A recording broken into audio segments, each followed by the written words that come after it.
Hey, peace and blessings, everybody. It's your brother Sorry, back with yet another one. Um, as always, I mean, peace to the ancestors.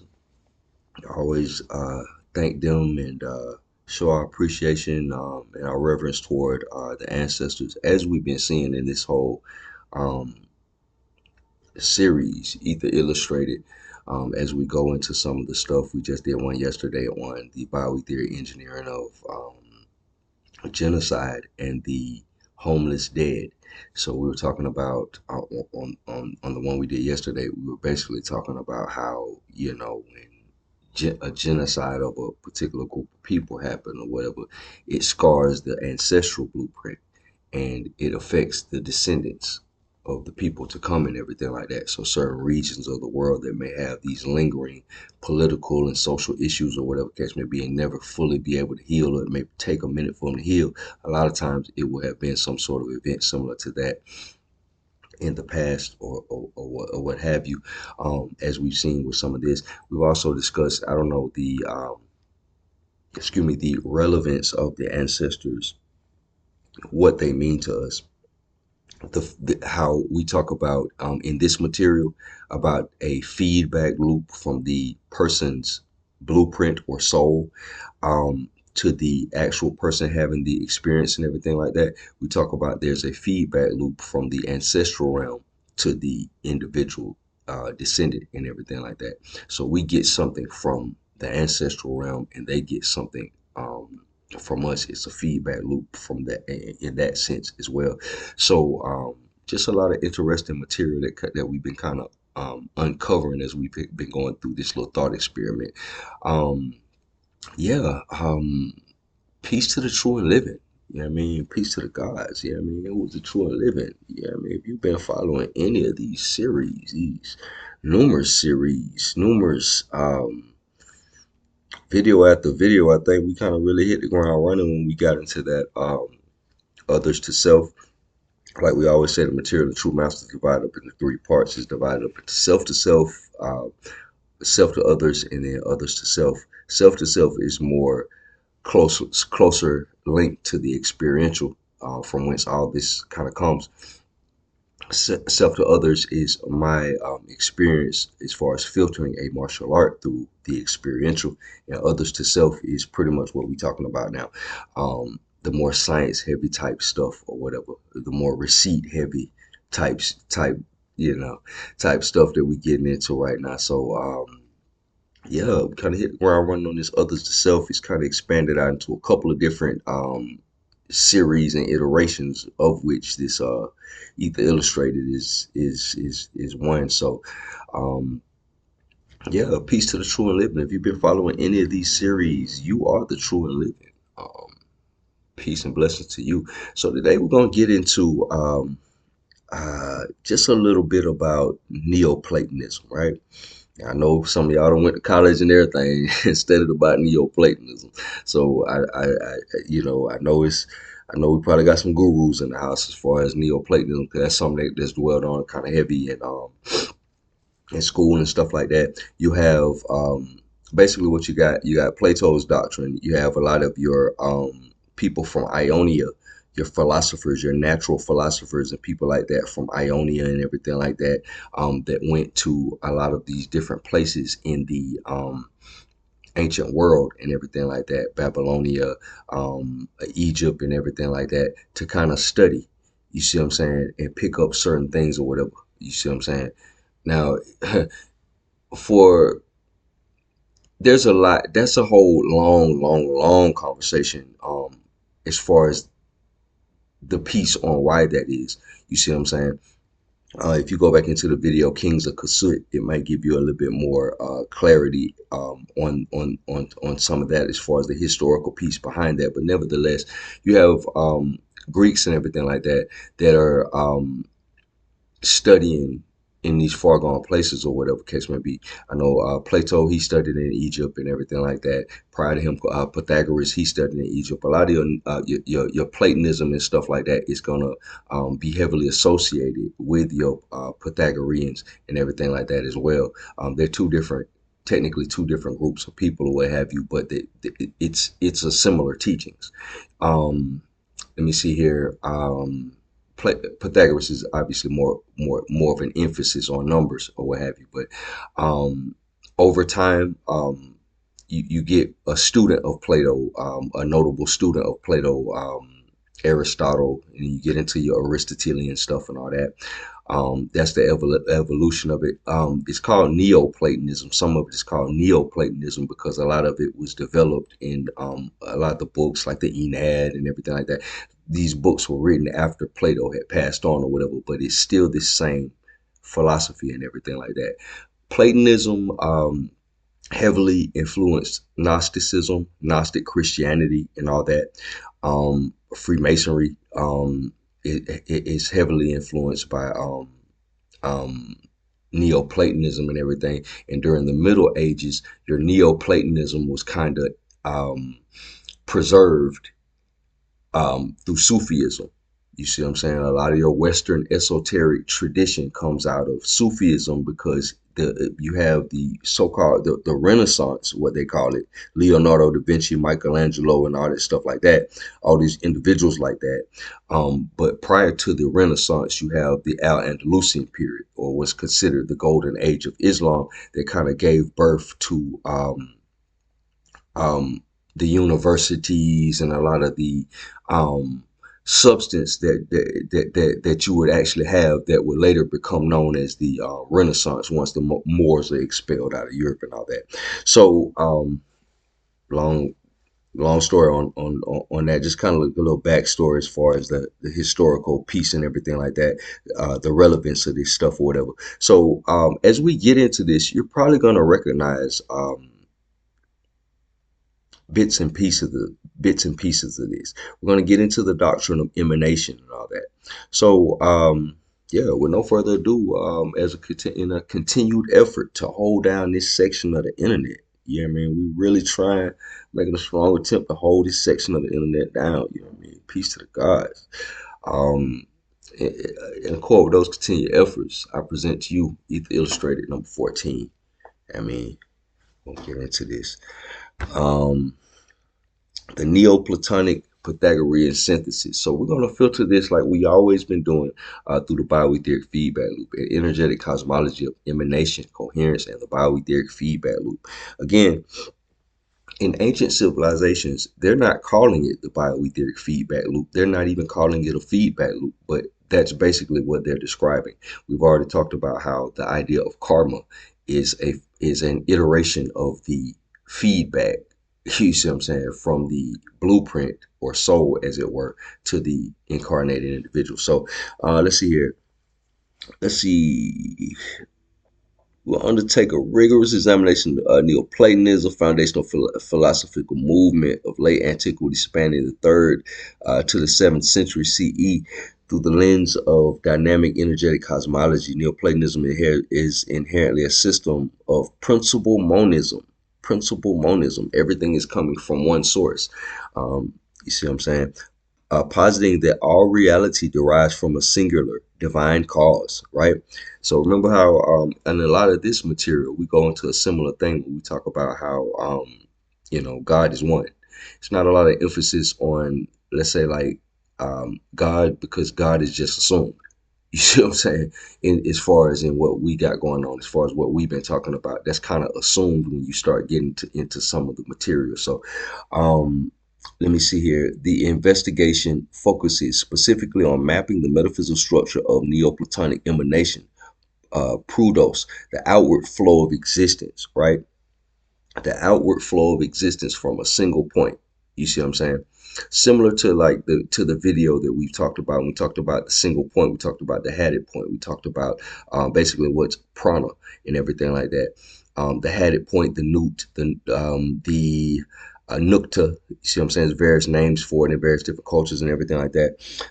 Okay, so Neoplatonic emanation and return, Epistrophē, the soul's ascent onto two specialized interpretive frameworks, the Bio Aetheric Feedback Loop and the reflection principle. So we're going to get into the Bio Aetheric Feedback Loop and the reflection principle. We're going to deal with Neoplatonism, the idea of monism and everything like that, emanation and everything, from the perspective of the feedback loop. So this synthesis necessitates an intellectual harmonization of the hierarchical structure established by Plotinus. Plotinus is one of these people who comes after Plato and kind of teaches on the Platonic doctrine, thus it being called Neoplatonism, compromising the one, Nous, intellect, and soul, Psyche, with the rigorous mathematical and harmonic cosmology inherited from Pythagoreanism, similar to what we just talked about.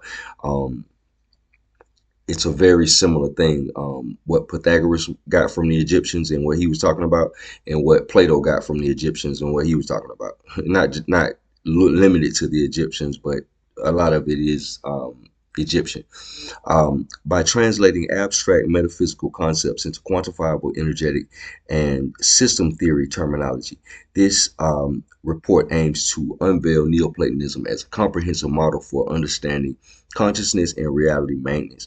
So Neoplatonic heritage, monism, hierarchy, and the doctrine of emanation and return. Neoplatonic philosophy centers on the one as the ultimate, because remember how we said that even from this perspective that we're dealing with, we live in a world of multiplicity. I'm me, you're you, and all that like that. We have that type of orientation or what have you.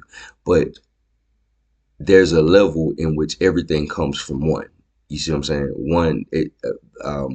Every number is a multiple of one, at least. You see what I'm saying? So it even works out mathematically. So Neoplatonic philosophy centers on the one as the ultimate supreme principle and source of all existence.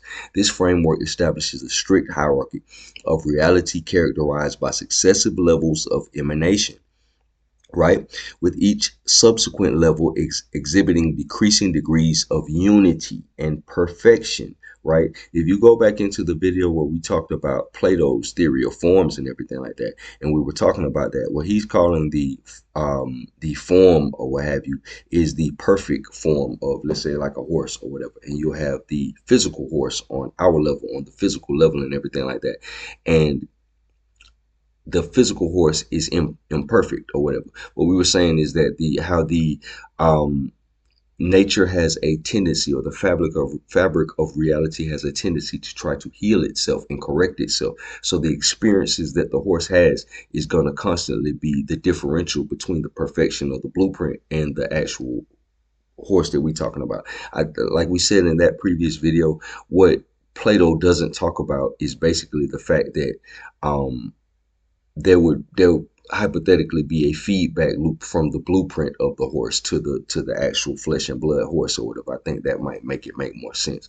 And that if you add that little piece in there, that kind of brings us into what we're talking about. Similar thing that Brother Nous talks about in the experiential symbols, patterns, and principles.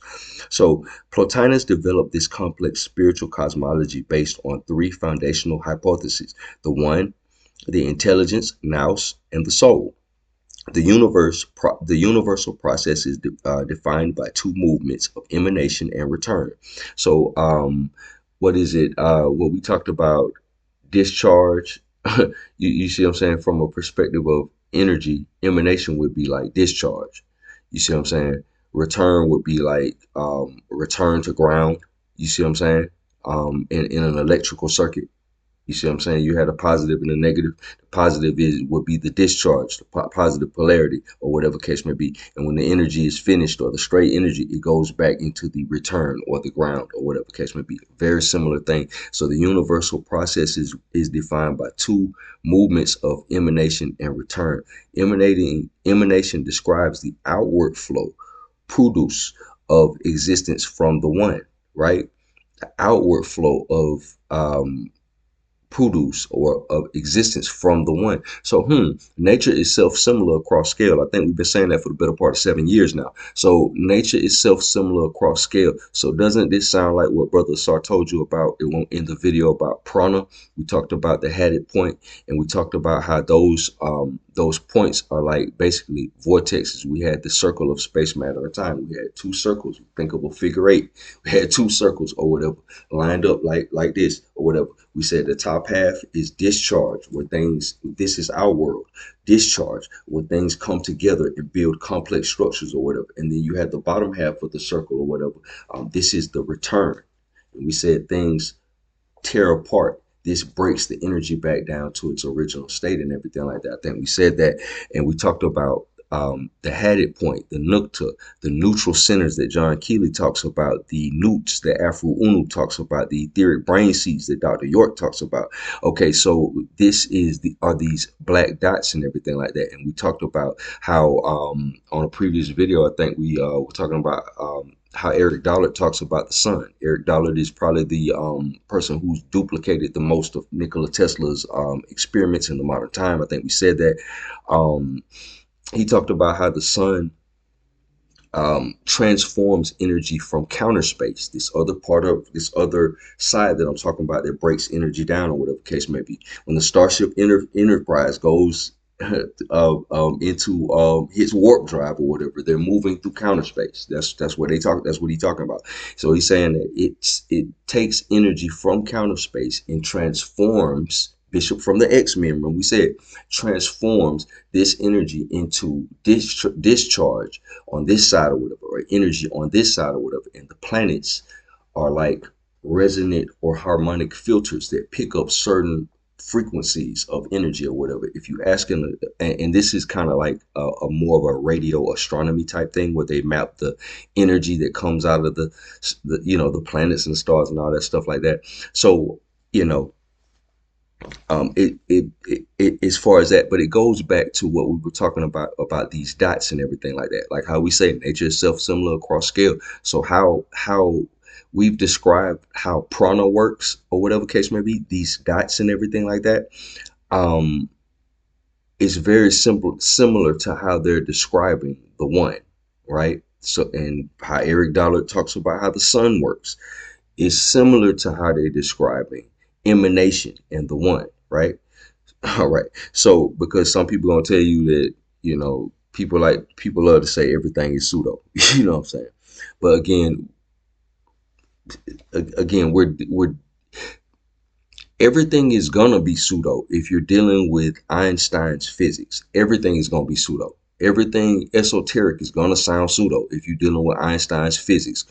Congratulations, you figured it out. If you're dealing with Tesla's physics or John Keely's physics or some alternate version of physics that's more based on field theory or what have you, then a lot of the things that are not possible in Einstein's physics, they seem to be a little bit more plausible. A lot of your more esoteric things work a lot better in that version of physics or what have you. So moving right along, that was my end video rant, ladies and gentlemen. So the universal process is defined by twin movements of emanation and return. Emanation describes the outward flow of existence from the one proceeding from simple and perfect to the complex and imperfect. Then we say that when we explore the mind, the mind deals in archetypes, the mind deals in these themes. When you deal in astrology deals with themes. You see what I'm saying? So these gross, big concepts or big groups of concepts, these big chunks or whatever case may be. And then on another side, on our side, the details. Oh, this is a lighter. Oh, that's a spoon. That's a fork. That's a cup. You see what I'm saying? You run into these particulars or specifics of what you're talking about. So moving right along. Let's see here. One proceeding from the simple and perfect to the complex and imperfect, culminating in the material world of multiplicity. That's what we just said. So we go from the one to the many. You see what I'm saying?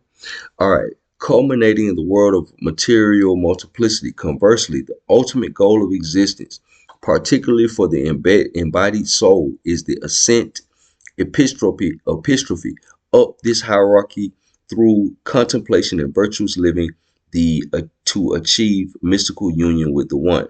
Okay, in previous videos, didn't we say all spiritual practices for the purpose of increasing your voltage? That's what you're actually trying to do, regardless of how it's being dressed up or whatever case may be. The technology, the engineering of what you're actually doing with your physical body, you're actually trying to increase your voltage, whether it's a process that takes you going to church 50 years, or whether it's a process of you doing something on that's a little bit more heterodox and getting you know, get rich or die trying. So up this hierarchy through contemplation of virtuous living to achieve mystical union with the one. All right. All right. So as you can see how they're describing the one, or what have you. They have the soul, and you have the soul, the nous, and the one, or what have you. The soul level is the multiplicity level, but in the end, everything collapses back into the one.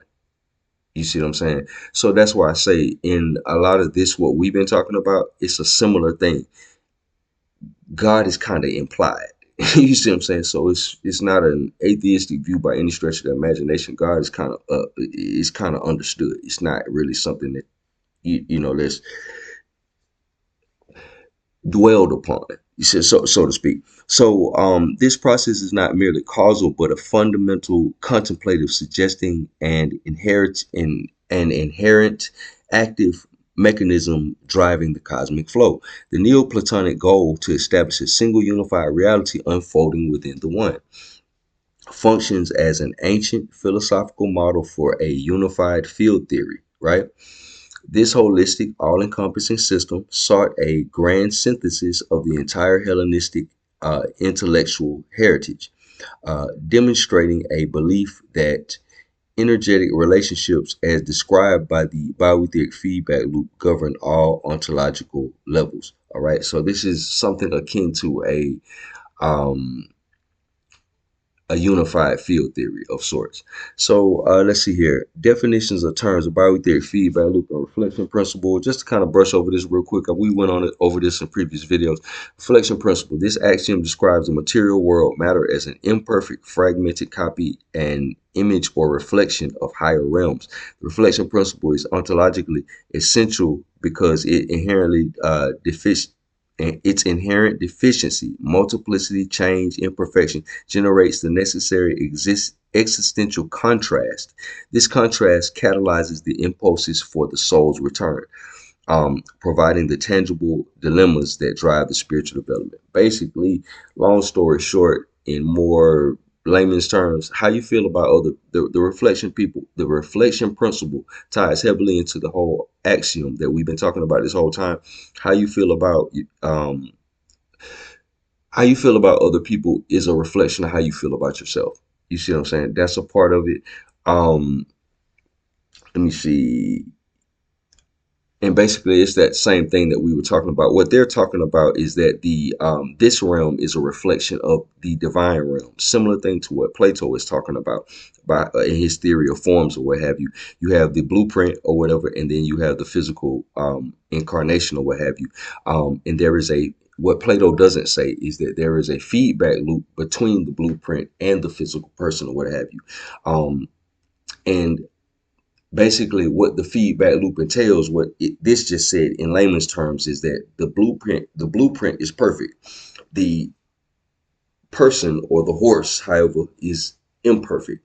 The experiences of this person's life or what have you is the fabric of reality trying to heal itself, basically, and get this to the level of perfection or what have you. So that's basically what it's saying.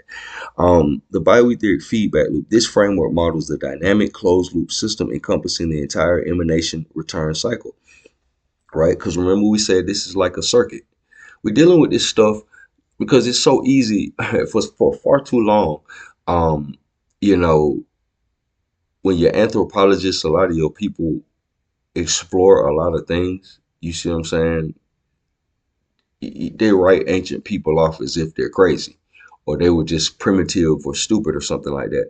But we're trying to give them the credence that they actually were intelligent people.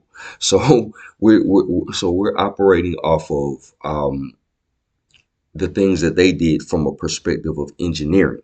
Like, and from that perspective, we've gotten various nuances that we didn't get when we viewed ancient people as if they were blithering idiots. So we're going to continue down the path of viewing ancient people and their intellect as if they actually had an intellect. Because just like an architect told me one time, you see what I'm saying? All architecture is based off of ancient architecture. So they had to know something. So long story short, so Bio Aetheric Feedback Loop, this framework models the dynamic closed loop system encompassing the entire emanation return, like a circuit, like a discharge, like a positive negative terminal, emanation return to ground. The bioetheric feedback loop describes how the individual soul, utilizing the subtle energy vehicle, Ochima, actively measures its own coherence, its current frequency state, against the stable archetypal coherence, Nous frequency. The soul then applies internal mechanisms such as contemplation or external mechanisms such as theurgy to synchronize its frequency, thereby achieving ascent and regulating the stability of the system. You see what I'm saying? So they're trying to ascend, as it were, when they pass. Okay, so Neoplatonic cosmology, the one as pure potential. Okay, so this is gonna kind of go into the idea of the one. You see what I'm saying? The one is the transcendent good. So another name for the one was the good. You see what I'm saying? You get into Neoplatonic philosophy, and you're going to hear that tossed around a lot. That was basically as we know, the etymology for the word God actually comes from, good. The word good and the word God, they meet at some point. The one as the transcendent good, absolute unity, and ontological priority. The apex of Neoplatonic hierarchy is the one, also referred to indiscriminately as the first or the good. It represents absolute simple unity, containing no division, right? When we went into R.A. Schwaller de Lupus, and we'll go back, we're gonna do another piece on numbers. When we went into that R.A. Schwaller de Lupus and his treatise on numbers and stuff like that, the same thing is being described. So when these guys are talking about this stuff, this isn't like fanciful thinking. This isn't like some theory that they got going on or whatever case may be. This is well worked out. This is how energy works. That's why they even put this down like this. This wasn't a theory for them. This is how energy works. This was equivalent to somebody who's a physicist or something like that in their time. So let's see here. All right, make sure we're still rolling. So yeah, so this is somebody akin to a physicist and everything like that. When we get into like R.A. Schwaller de Lupus and how he breaks down the emanation process and the function of the various numbers, what they actually do and what they actually symbolize in the whole progression from 1 to 9. You see what I'm saying? You can kind of tell he's describing the process of generation and everything like that. He's not talking about just counting, because like how we said, you have quantitative numbers, 1, 2, 3, 4, 5, 6, 7, 8, 9, and then you have qualitative numbers, substantive. You see what I'm saying? From a substantive perspective. So that's what he's talking about. And that's what they're getting into. The one is profoundly transcendent, existing beyond being. This position establishes ontological priority as the single efficient cause of all phenomena. The one must be conceptually and metaphysically more real than its effects. Yeah, because the cause got to be more real than the effects. Because, yeah, because it goes back kind of into, it's a, I don't know, a Buddhist sage or what have you, Nagarjuna. He has a whole thing, interdependent arisings. He's basically saying that everything that exists is dependent on the energy or the substance of something outside of itself to maintain its consistency and everything like that. Thus it's not completely real. So Yeah, so and it goes on into infinitum and stuff like that, and it's basically a rationalization for the understanding that the physical material world is an illusion or not inherently real. So that's the thing. Okay, so the one is so basically what he's saying is that the one, or the good, or God, as popularly called or what have you, is the only reality. So like how we say in this thought process, God is just assumed. You see what I'm saying? Like that's why we say peace to the true and living, and we say little things like that or whatever the case may be, because the idea of like of God and God being one, or it's only one God, like that's understood. You see what I'm saying? So we don't spend a lot of time on that because that's a get. Once you start getting into this, that's just implied. You really can't escape that fact. You see what I'm saying? Once you really start kind of getting into some of this stuff.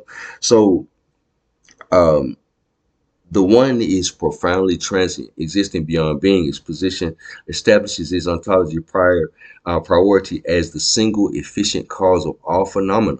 The one must be conceptually and metaphysically more real than its effects. As the good, this principle is the source not just of existence, but of intelligibility itself. Consciousness. This is the source of consciousness. So if you see so a lot of people in the New Age movement, they don't use the term God. I'm not telling you what term to use. Use whatever floats your boat. But a lot of just trying to bridge some of the maybe misnomers or misunderstanding. Some people in the New Age movement, and I've even used this terminology from time to time or whatever. I'm not bound to any particular terminology as far as this is concerned or whatever, but it's a very fitting terminology. They refer to God as the source. They refer to God as the source. Some people do. So this is one reason why they say it like that. As the good, this principle is the source, not just of existence, but of intelligibility itself, consciousness itself. This is the source of consciousness, right? It illuminates the forms. It illuminates the forms. So what Plato would call forms, what we calling the blueprint or the soul, however it may go, it illuminates the forms, making knowledge possible for the intellect, right? Much like light allows the eye to see, right? So basically, it's the source of consciousness. It's the source of sentience and everything like that, right? Okay, the Neoplatonists liken the one to an overflowing power or impassive source, constantly generating a reality without depletion, often analogous as a non-diminishing fountain or non-material light expanding infinitely in all directions. Okay, expanding infinitely in all directions. So that kind of sounds like Ein Sof. Ein Sof, or when we start getting into some of this stuff, we got a video on Lurianic Kabbalah, the Tikkun, the repairing process and everything like that. And it's going to mirror some of this same stuff or what have you. So when you get into that, you get this all encompassing light or whatever. Ein Sof, you get this all encompassing light before you even get the Sephiroth. You get this all encompassing light or what have you. But in order for creation to begin, the light has to be encapsulated, sectioned off from the all encompassingness or whatever, sectioned off so that it can create something, so that it can build something. So it almost mirrors the whole idea of the soul's descent into matter. When you get into that, the soul's descent into matter, you look it up, however it may go. But moving right along, the Neoplatonists liken the one as an overflowing or impassive source, constantly generating reality without depletion, often analogous as a non-diminishing fountain or non-material light expanding infinitely in all directions. The concept of beyond being, and yet serving as the ultimate source suggests the one is not a physical substance. Then we say that the soul is when we talk about the individual soul, we talk about the individual soul being in another phase of the energy. Think of phases like a transmission in a car, reverse, drive, neutral, all that stuff like that. Think of phases similar to that. Think of phases similar to like the zodiac wheel: Aries, Taurus, Gemini, Cancer. You see what I'm saying? Leo, all that. And each sign is a different phase of the energy or what have you. So it's not this physical level that we on hypothetically, let's say that's a phase of the energy or whatever level that the soul is on. We can't touch the soul because we are on two different phases, if that's a good enough analogy. Okay, so let me see here.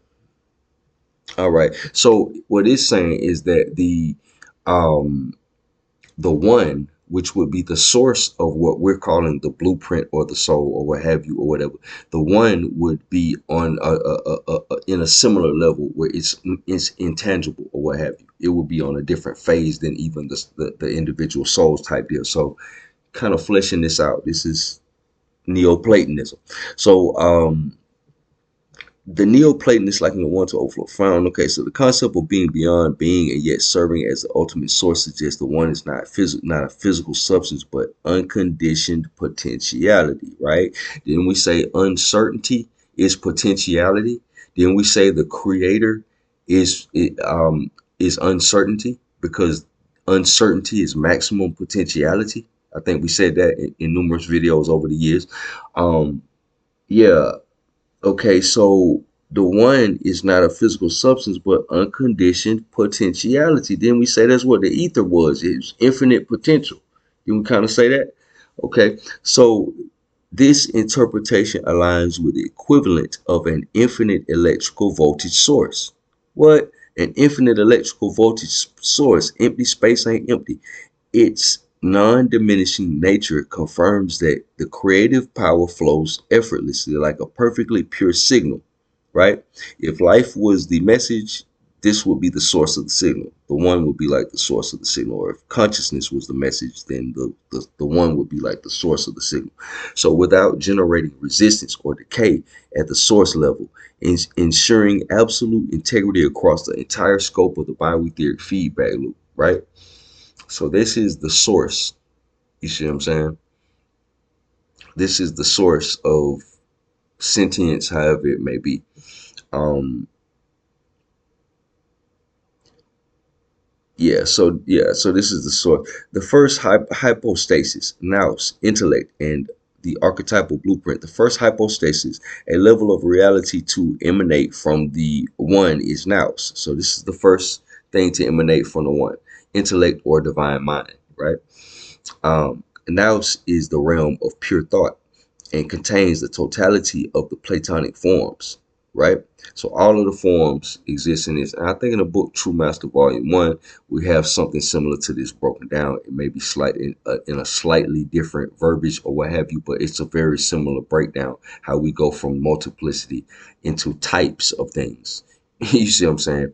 On into the one. So yeah, as we see, like everything gets grosser and grosser and bigger until it collapses in the one. You see what I'm saying? So Nous is the realm of pure thought and contains the totality of the Platonic form, serving as the eternal, unchanging archetypes for all things in the material world, like what we've been talking about. It is simultaneously both being and thought, the idea and the ideal world itself, right? The idea and the ideal world itself. So basically, this is where the material world meets the perfection of the blueprint, I would say.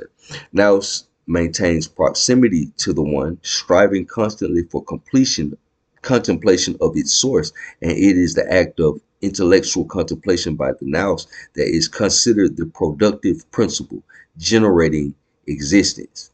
This is the productive principle. So the masculine principle, what we've been talking about, something akin to like something similar to like how we've been talking about prana and all that as the masculine principle. This is something similar to that. I know in the Vedic cosmology they talk about how the prana acts upon the akasha, right? The prana acts the prana acts upon the akasha being the feminine principle or the ether, the in introduction to nature of nature, the ether is the unmoved mover, the prana is the moved mover. You see what I'm saying? So we get into all that from various different people's frameworks, but as we can see, they're talking about a similar thing, and they're not talking about anything fanciful or overly symbolic, like how some of these crazy people get you to believe. They're talking about actual science. This is their understanding of science. We can go into R.A. Swallowed-Lupus' book, and he breaks down the progression of substantive numbers, not qualitative numbers, but not quantitative numbers, but qualitative numbers from 1 to 9. And he breaks down the progression of generation and how energy manifests and personifies on the planet in moment to moment or whatever, using the progression of what we call the enad and everything like that. And they're talking about the exact same thing. They're just using a slightly different verbiage. But if you're familiar with the various frameworks, which we've been kind of like dealing with over the past, span of time or what have you, you should kind of be able to recognize this no matter what framework it shows up in. Okay, so Nous is characterized by unity in multiplicity. Unity in multiplicity. All ideas exist simultaneously and eternally within it. It serves as the archetypal blueprint for existence. So Nous would be the blueprint for existence itself. You see what I'm saying? Nous transforms the infinite, formless potential of the one into structured informational content, the forms.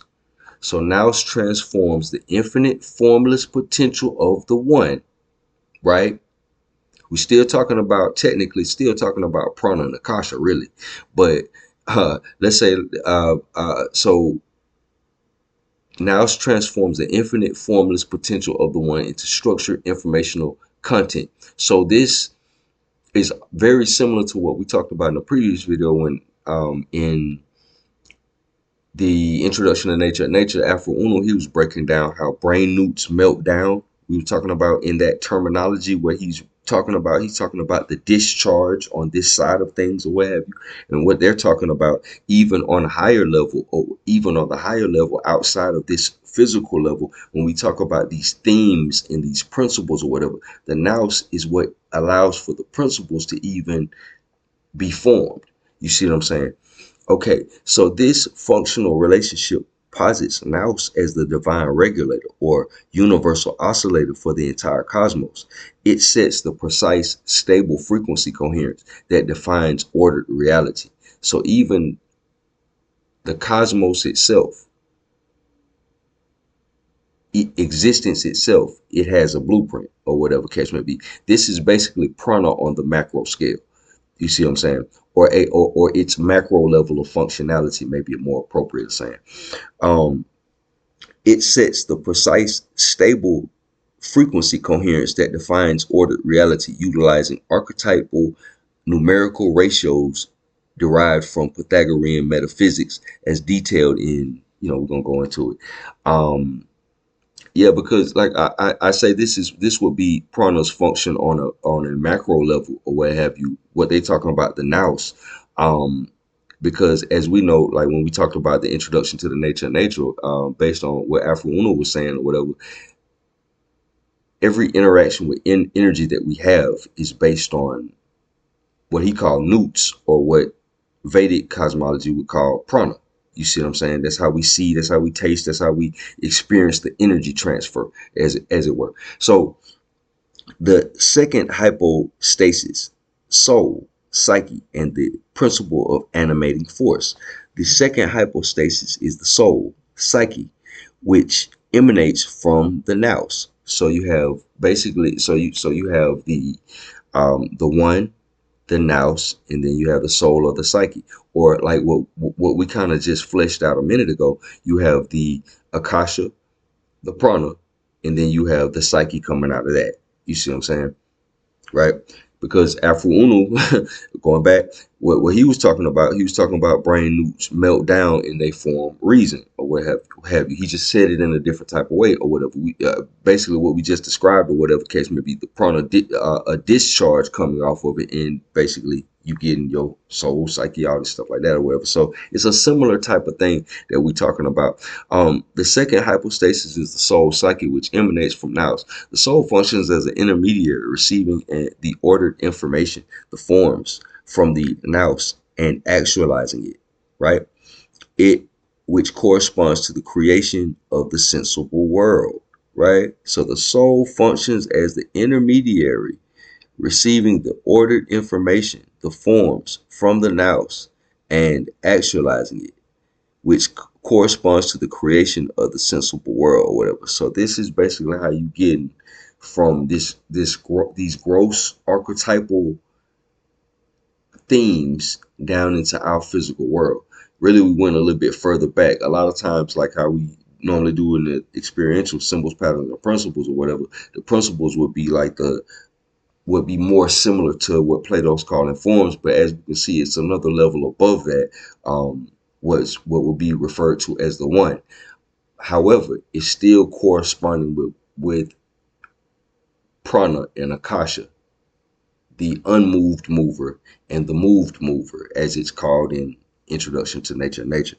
Um, the soul exists in two primary aspects: the world soul, which animates the universe as a whole, and the individual souls, which animate particular living beings. Okay, Plotinus also describes the individual human soul as composed of a higher, unchangeable, and divine part, and a lower, which is the seat of personality, passions, and vices. Okay, so another place we're going to find this when we get into the Lurianic Kabbalah stuff, we're going to find when they talk about tikkun or repair, it's describing the same thing. It's talking about how you have how there's a lower soul, there's a lower aspect of the soul that's dealing with vices, just like what he's talking about, and then there's a higher aspect of the soul that can be cultivated through teachings and certain practices.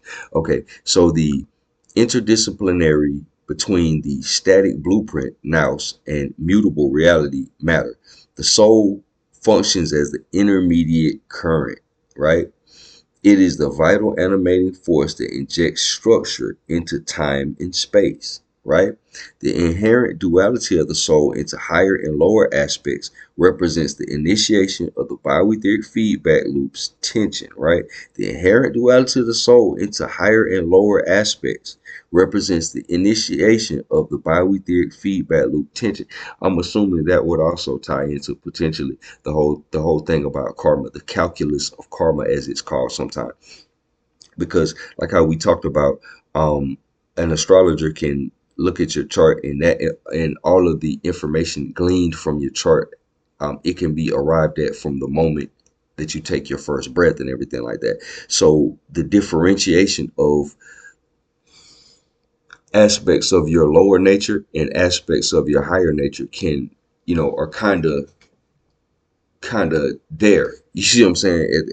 At a early phase or whatever case may be. So he's saying that that's an aspect of the feedback loop. So when you really sit down and consider it, if karma is an iteration of the Bio Aetheric feedback loop, the feedback loop from the soul to the person or whatever, if karma is really an aspect of that, if you're Jack the Ripper in this life, you can't live out all of the repercussions for being Jack the Ripper in one lifetime. You see what I'm saying? So yeah, it would imply that it's an ongoing thing. So the higher self maintains a connection to the nous, while the lower self processes the dissipative sensory data of matter, right? Okay, so let's go back over that. The inherent duality of the soul into higher and lower aspects represents the initiation of the Bio Aetheric Feedback Loop's tension. The higher self maintains a connection to the nous. So this is something closer to God, basically. This the higher self as viewed in this from Neoplatonism is closer to God, while the lower self processes the dissipated sensory data of matter. So doesn't that sound something similar to what we were talking about? The principle, the ego, and the agent? You see what I'm saying? The higher and lower nature and stuff like that. The lower self is similar to what we were describing the ego as. It buys into the physical world and stuff like that, and it has its own agenda. It don't really care about what the blueprint want. It got its own thing going on or whatever case may be. You see what I'm saying? Um, Pythagorean foundation, number, ratio, and the code of reality. Numerical cosmology, the essence of all things are numbers. That's why we had a whole video talking about R.A. Swallow de Lupus and his study on numbers, and we're going to hop back into that. Neoplatonism, in its grand synthesis of Hellenistic thought, heavily integrated the foundational concepts of Pythagorean cosmology. Pythagorean philosophers asserted that numbers were the cornerstone and the fundamental building blocks of reality. governing the universe. So when we say numbers, again, there's a quantitative aspect of numbers, and there's a qualitative aspect of numbers. You see what I'm saying? Okay, so what I mean when I say that, if I ask you, if we looking at if we see a sister outside or whatever case may be, and we like, okay, well, um, man, she a 8 on a scale of 1 to 10. That's qualitative numbers. What we talking about? We're not talking about she's 8 people. She's a 8 on a scale of 1 to 10. I'm just randomly saying a number and all that stuff like that. But yeah, a 8 on a scale of 1 to 10 versus it being 8 sisters out there. That's a quantitative thing. Okay, so for the Pythagoreans, numbers transcended mere quantitative value, possessing mystical qualities and associating with specific cosmic principles, right? All right. The cosmic structure, my people in the numerology and all that stuff like that, I know that rings bells. I just didn't want to bog it down with, with that, because we won't get into it. So the cosmic structure was believed to be ordered by mathematical laws derived from the balance of supreme opposites, such as the limited odd numbers and the unlimited even numbers. The number 10, the Tetris, I'm saying it wrong, was considered the most perfect, symbolizing unity arising from multiplicity, right? And representing all possible spaces, point, line, triangle, space, since Neoplatonic forms contained within the Nous are the ontological archetypes, and Neoplatonism adopted this Pythagorean framework. The conclusion is that these forms are structurally defined by numerical ratios, right? Thus, the Nous is revealed to be a mathematically encoded vibrational matrix. So it has so basically it has a frequency. So basically what they're saying, the forms potentially have a frequency, and the Nous itself potentially has some sort of mathematical correlate or frequency, where geometry and number constitute the foundational constants of the universe, providing the fixed structure necessary for the Bio Aetheric Feedback Loop reference. All right, let's see here. We got, okay, Musica Universala, a critical doctrine of a critical Pythagorean doctrine adopted by Neoplatonism is the concept of musica universalis, or the music of the spheres. This theory proposed that the movements of the stars and planets operate according to the precise mathematical equations and ratios, generating a continuous harmonious, albeit inaudible, symphony. This system is rooted in the discovery that harmonious sound frequencies, such as the perfect fifth, form simple numerical ratios corresponding inversely to the length of the string producing the pitch. The Pythagoreans utilize music for the purification, catharsis of the soul. All right.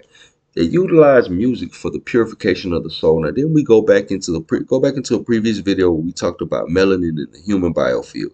So we talked about on that melanin can be modulated by acoustic frequencies. The human biofield can be modulated by acoustic frequencies. So again, ancient people were not crazy. You see what I'm saying?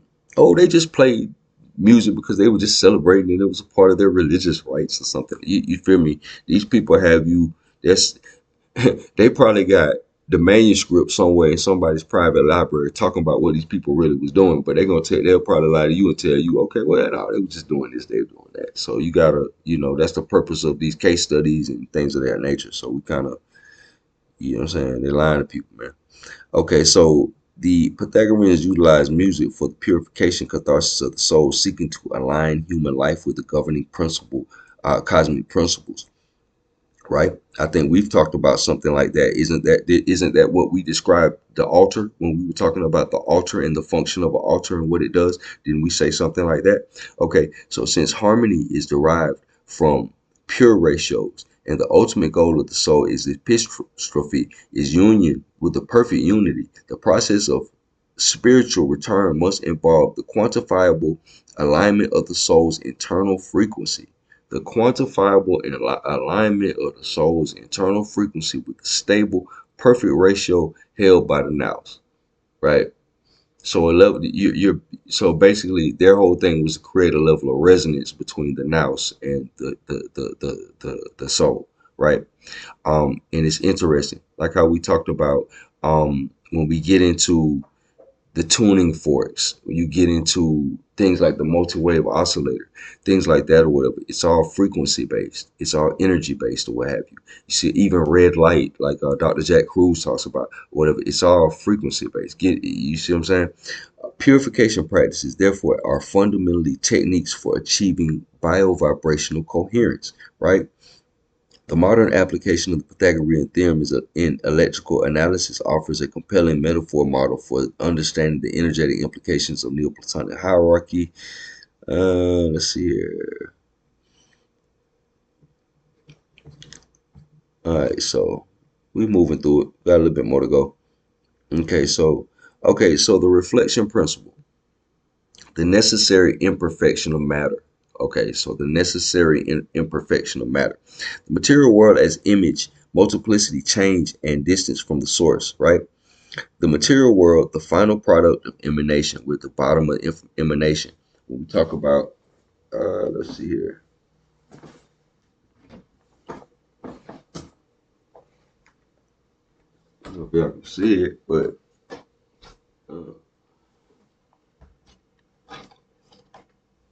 okay, so if y'all can see that, I might have it too dark. Y'all can see that. That's the Kabbalistic tree of life.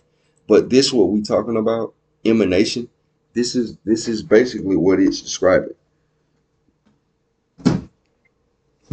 So yeah, the Kabbalistic tree of life, what we talking about, emanation and all that, that's basically what it's describing. When you dealing with the Kabbalistic tree of life and all that stuff like that, it's talking about the same thing that this is talking about. You see what I'm saying? All right, so okay, so material world is the final product of emanation. So the material world will be equivalent to what Kabbalists would refer to as Malkuth, represents the lowest level of reality. It is furthest removed from the absolute unity, right? Something similar to probably Kether or Ein Sof, something like that. Ein Sof is prior to Ein Sof is like the endless light, but it had not been encapsulated. So Kether is more dealing with it, the light being encapsulated into a radius or what have you. You see what I'm saying? It is the furthest removed from the absolute unity of the one and is characterized by fragmentation, multiplicity, change, and imperfection, right? So Malkuth, or the world of the physical, is characterized by multiplicity and imperfection. So this is characterized by them. This is the imperfect part of the whole thing.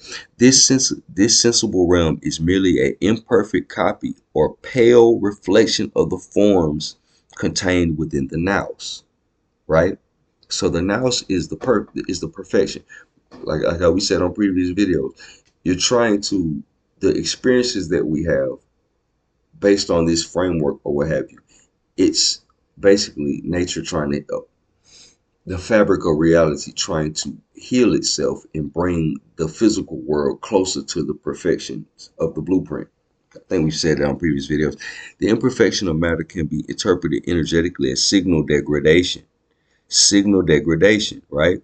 Because we're the farthest away from the source. Now, that's interesting. The farthest away from the source of the signal. That's interesting because, like it's been said, when we get into Lurianic Kabbalah and stuff like that, you start breaking down the Tikkun process and everything like that. He's talking about how the light of Ein Sof could not be contained within all the 10 spheres of the Sephiroth. So you got the first three that could contain the light, but after it got to the bottom 7, it shattered. You see what I'm saying? Then you got to clip off and all that. Let's see here. So it likens the imperfection of the physical world to signal degradation from the source, right? The introduction of noise that obscures the clear, precise signal originating from the Nous. This degradation, however, is metaphysically necessary. Metaphysically necessary, right? So in the Lurianic Kabbalah idea, you got the shards, the clip art, or what have you, but mixed in with the clip art is the divine light and everything like that. So it's talking about how, you know, without it being mixed in with the clip art, you wouldn't have the access, people would not have access to the divine light. It would be contained within the sphere. So that's, you know, an idea. The reflection principle mandates that the contrast created by the sensory world, impermanence and darkness provides the conscious entity with empirical evidence of deficiency. This existence this existential experience of fragmentation forces the intellect to question and strive toward truth, the unconcealed reality of the forms, right? Okay, so basically, they really basically based on the nature of the imperfection of reality or what have you, you know that it's something else or what have you. So you strive toward the more perfect version or what have you. I think this would be another illustration of the higher mind versus the lower mind and everything like that. Um, if you see that the world is perfect, the lower mind would kind of buy into the world and get enthralled in it. The higher mind would see that it's something wrong and amiss with the world and everything like that, and it would probably seek out certain pursuits, and those pursuits would give it further ammunition to kind of seek out and actually um, resonate with the nous, you see what I'm saying, or the divine blueprint, as it were. In Neoplatonism, evil is not viewed as an active, positive force, but rather a privation or absence of the good that ought to be present, similar to how we're talking about the clip art being mixed in with the divine light or whatever case may be. The decay, death, and inherent impermanence observed in nature, what might be termed natural evil, is understood as a byproduct of the intrinsic tendency of matter toward entropy or formlessness. Okay, so what might be termed natural evil is understood as a byproduct of matter's intrinsic tendency toward entropy, breaking down over time, or formlessness, right? Huh. Matter fundamentally opposes order and shape, although it is eternally illuminated and ordered by the soul.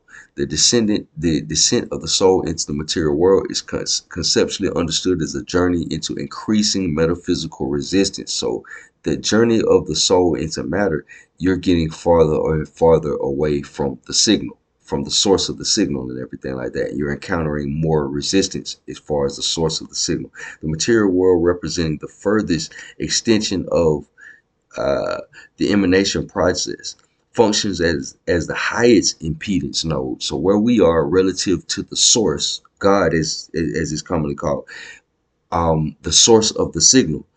This is the highest level of resistance. This is the place where it's the highest resistance.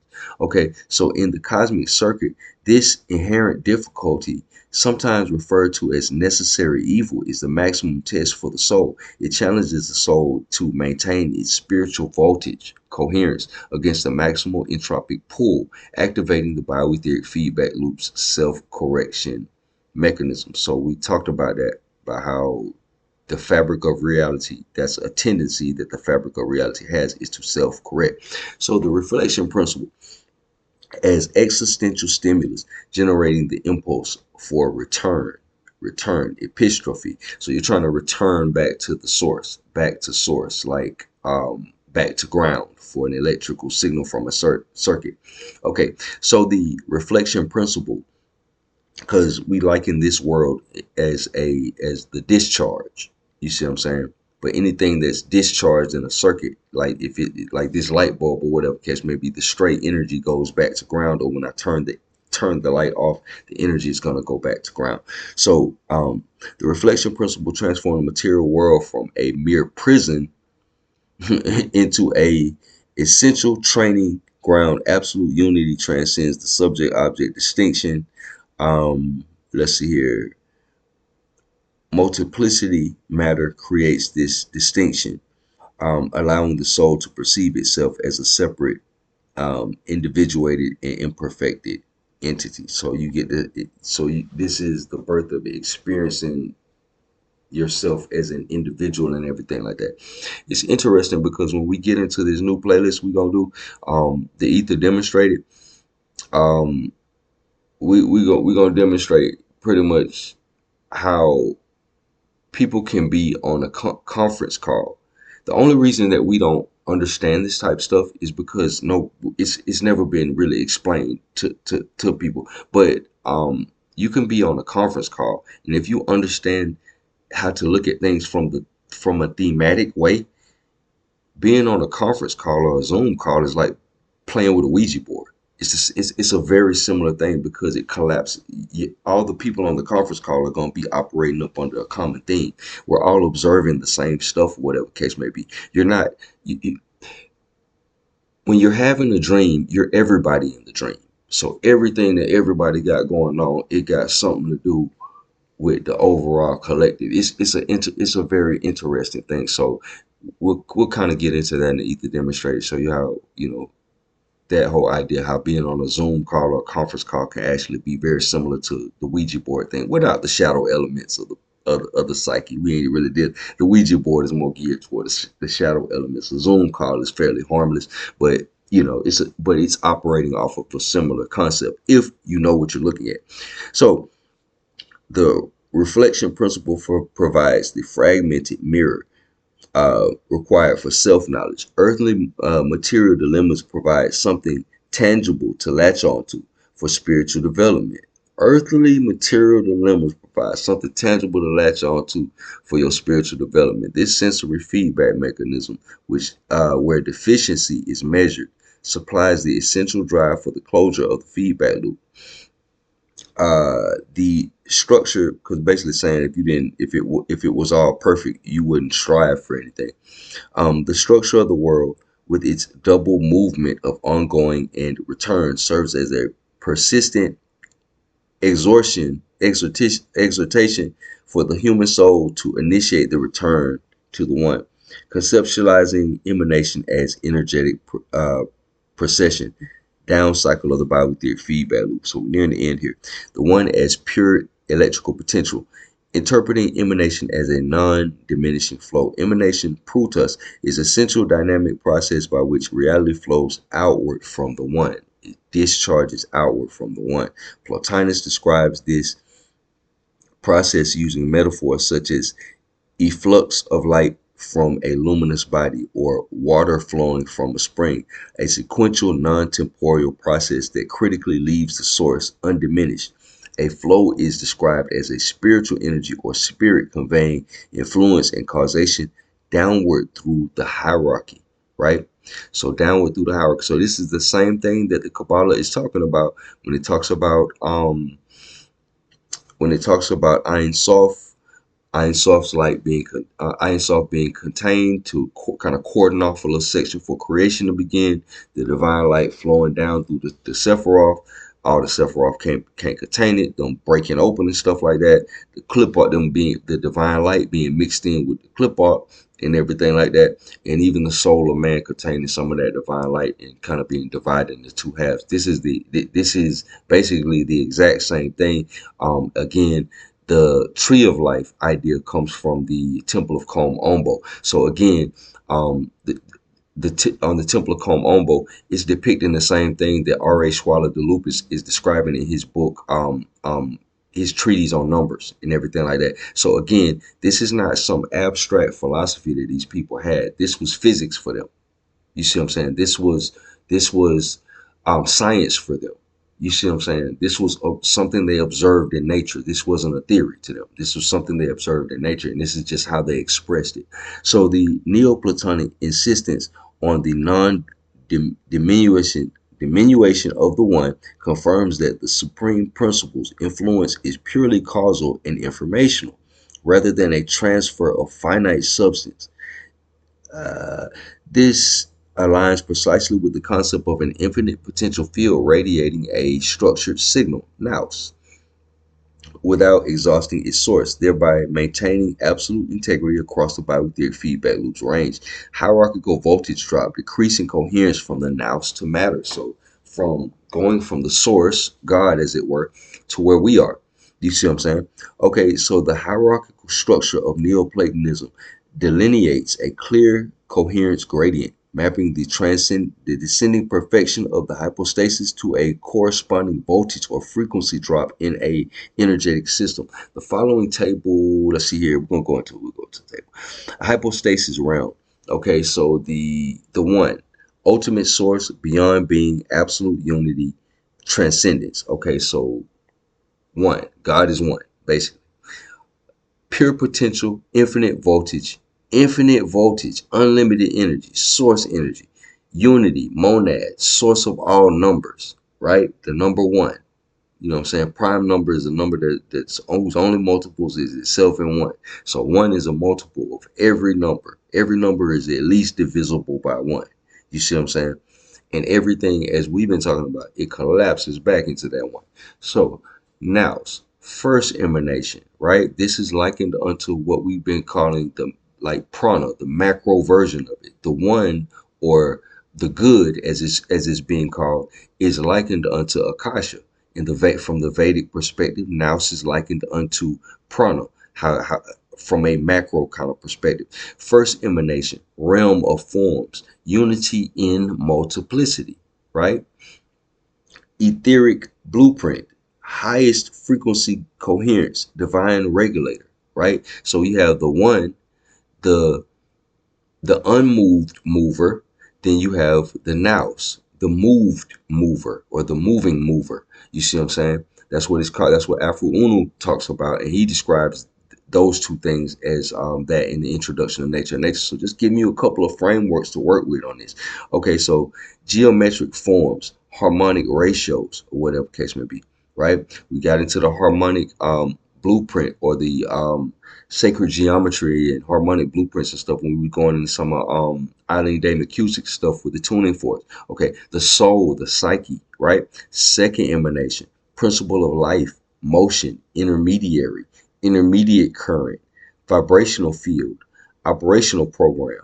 Okay, cosmic harmony, music of the spheres. Okay, so we get to the material world, lowest reality, multiplicity, change, imperfection. It's a reflection of the perfected state.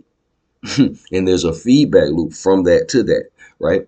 So high resistance, voltage drop, right? Manifestation of entropy, the low, because we're the furthest away from the source. So it's the most resistance to this signal. So this is why the physical world, according to Neoplatonism, is imperfect, because it's the farthest away from God, basically what it's saying.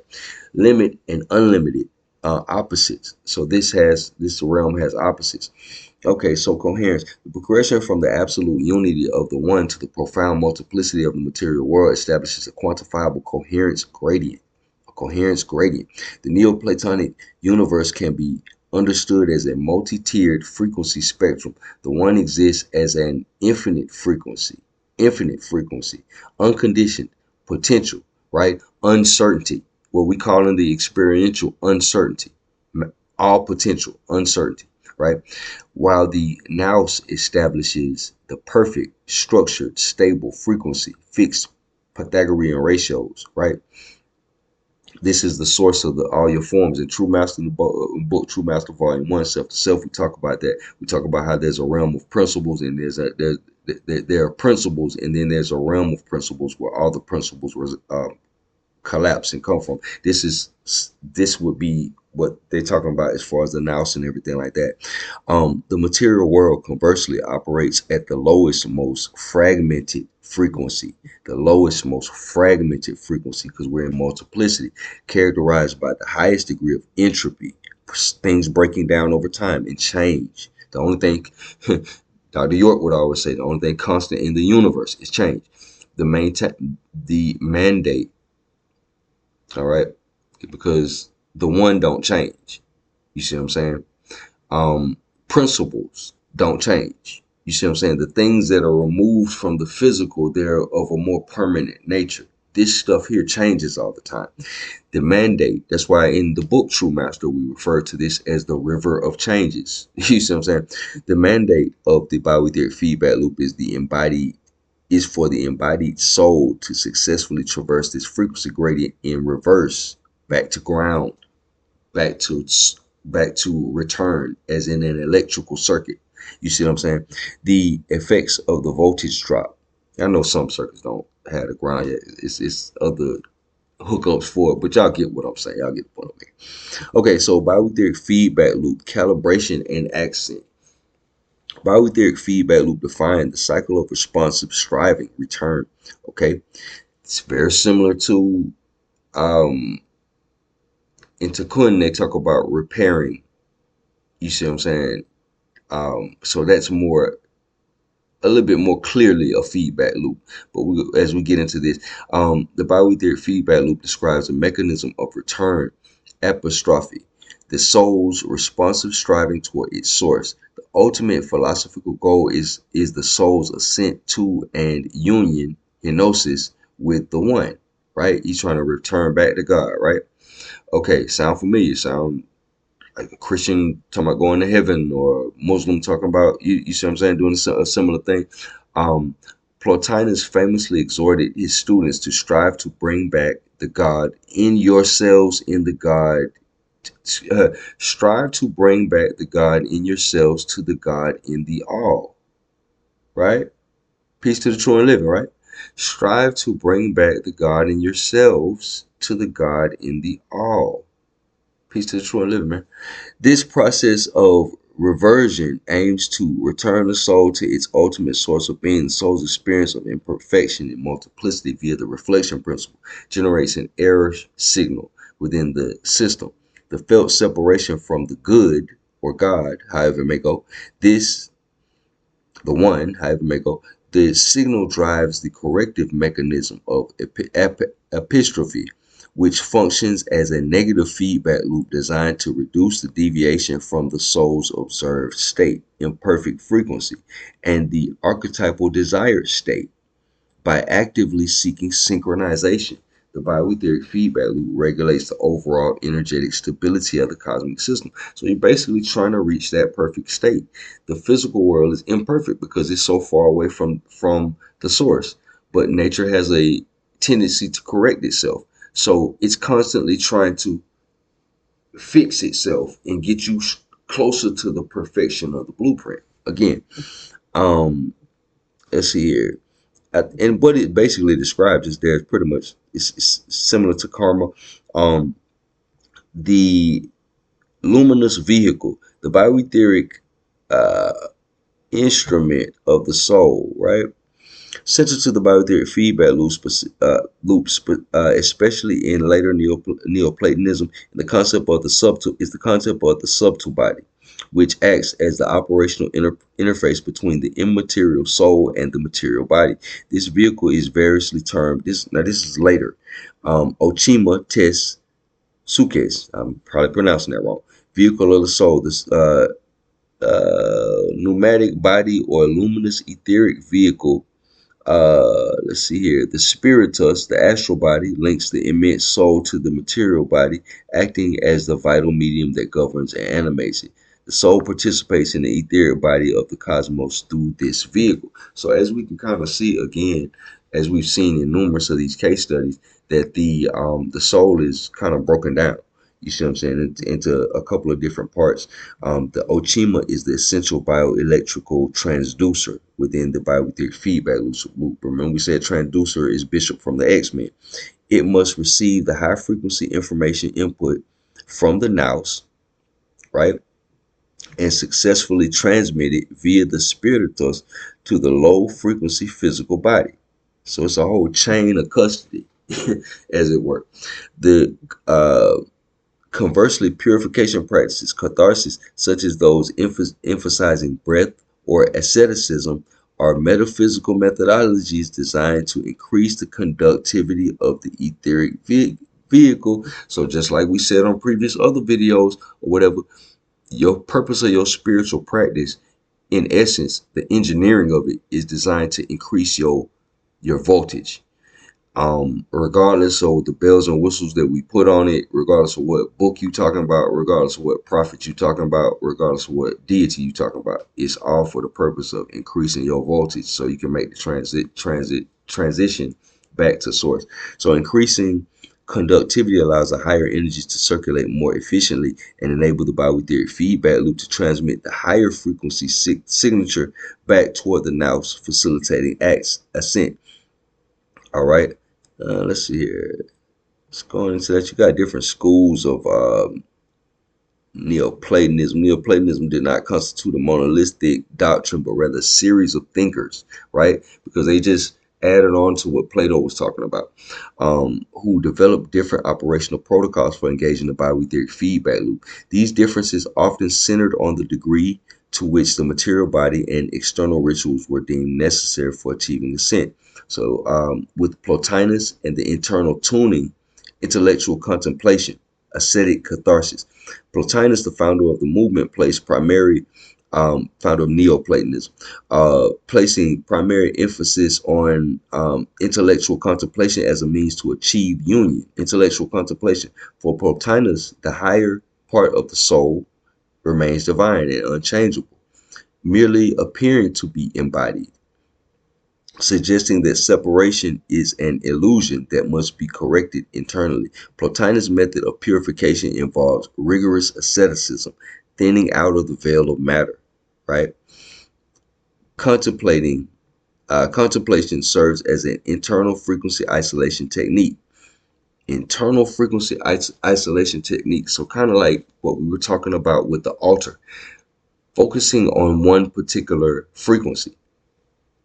It seems to mitigate the resistance impedance of the material world by disengaging the mind, from sensory and emotional noise, the lower soul. This approach is, purely internal calibration process, maximizing cognitive synchronization with the nous by achieving a state beyond the division of thought and object, right? Yeah. Okay, so Iamblichus and external manipulation, the doctrine of application of theurgy. Iamblichus, a major successor to Plotinus, he comes after Plotinus. Let's see here, represented a significant divergence, arguing that the soul descends fully into the body. Right, so their divergence in thought was one thought that the soul kind of isn't fully embodied, in one dealt with it from the perspective as if it was being embodied. Excuse me. Becoming truly, excuse me.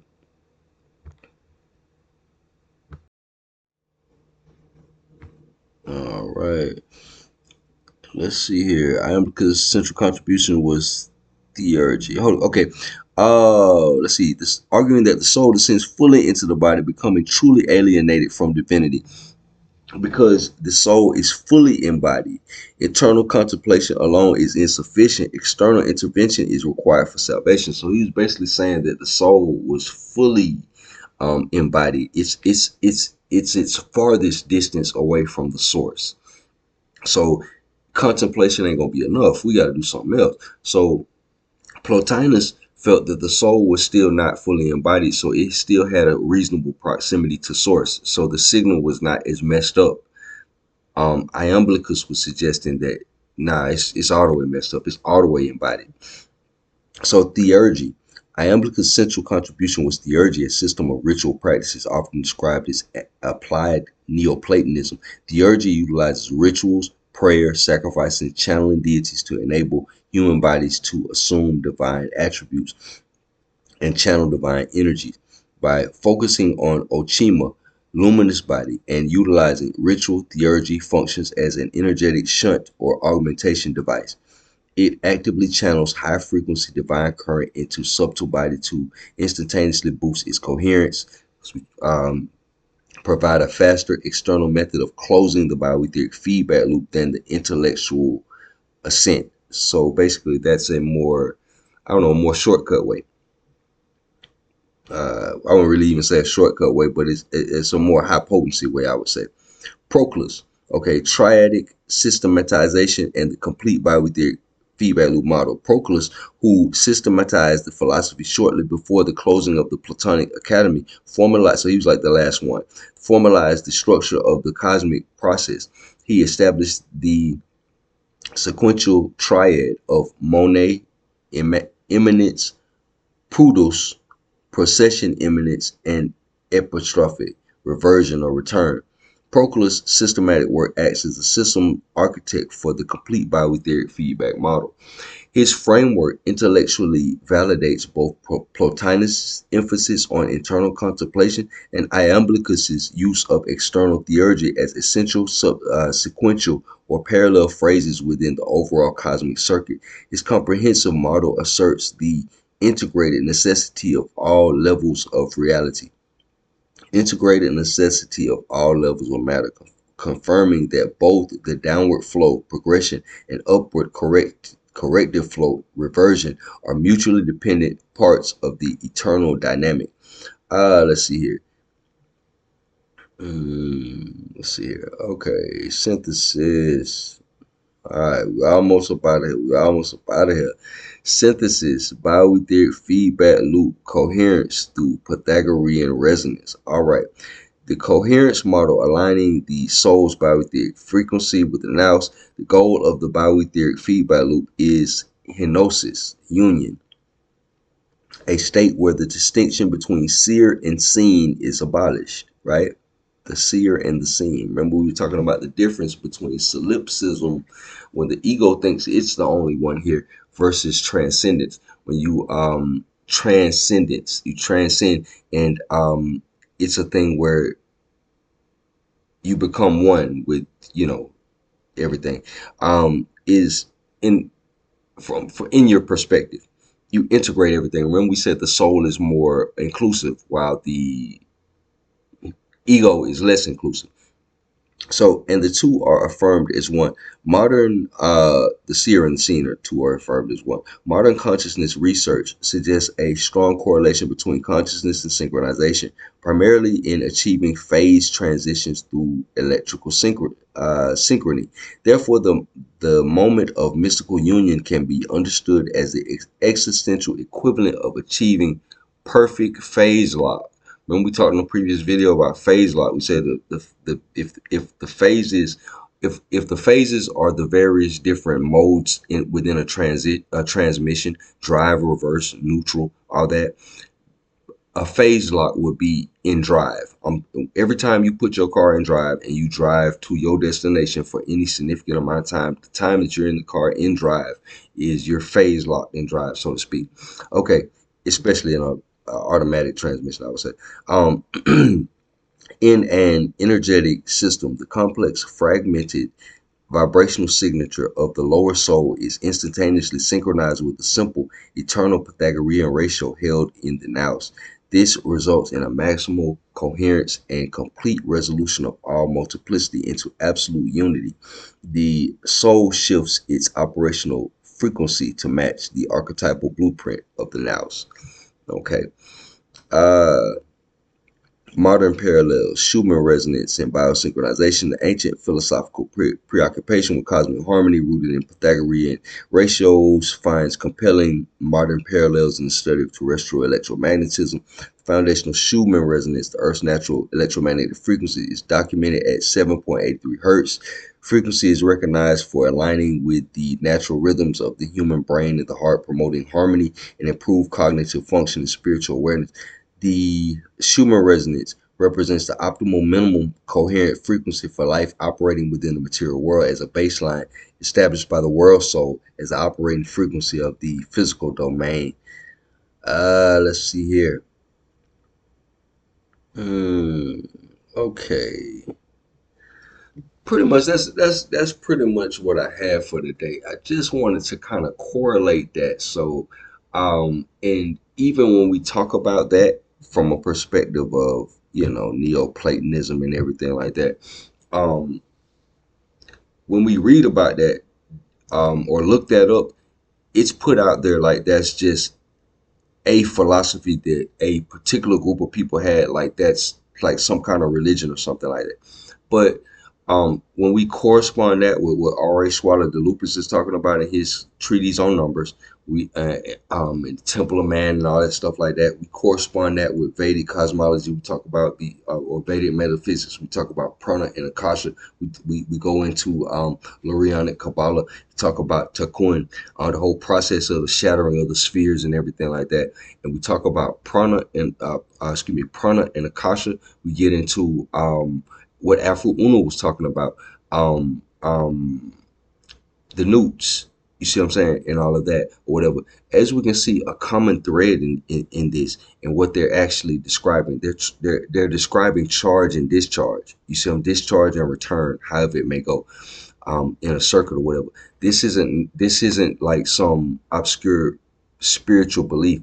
They their spiritual belief conformed to the way they understood reality to be, how energy functions and everything like that. They understood that we're energy, so we function in a similar way or whatever case may be. So that's how they arrived at this stuff. They didn't just pull it out of wherever. You see what I'm saying? So yeah, that kind of goes into what we kind of been talking about. It's a very similar concept, but this is a lot of the stuff that's talked about in Neoplatonism. Similar thing as what's talked about in True Master Volume 1. What I'm talking about in True Master Volume 1, I didn't get that from Neoplatonism. That's just how that just came from observing the system, the experiential and all that, and that's just kind of how it felt. That's kind of how the reason why it sounds like that or what have you. However, when you explore Neoplatonism and how the overall breakdown of this goes or whatever case may be, as you can see, this is a very similar thing. But yeah, we'll keep pumping them out. That was volume 14 of Ether Illustrated. I appreciate y'all for checking me out. I know this one was very wordy and very nerdy, but I hope y'all got a lot from it. Enjoyed putting it together, and kind of, you know what I'm saying, spitting that hot fire for y'all. I appreciate y'all for tuning in. Like what you been hearing, like and subscribe. Hit that notification bell so you be updated anytime we drop a little bit more of this Ether Illustrated, man. Y'all have a good evening. Peace to the true and living peace of God.